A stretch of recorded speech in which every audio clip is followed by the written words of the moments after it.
Good evening, Skala Flahia to Hane Hado Tola de Wala Tala to Tupu. Kwahi ne afine tupu tahale koa ki haonga tukolunga.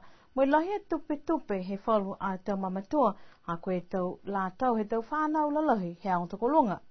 Pe he falu manatu ko lahi ni e tau manatu tupe ha kua whai mangaho ko langona e tau whela tau wa ki he tau whanau lalahi he haonga tukolunga.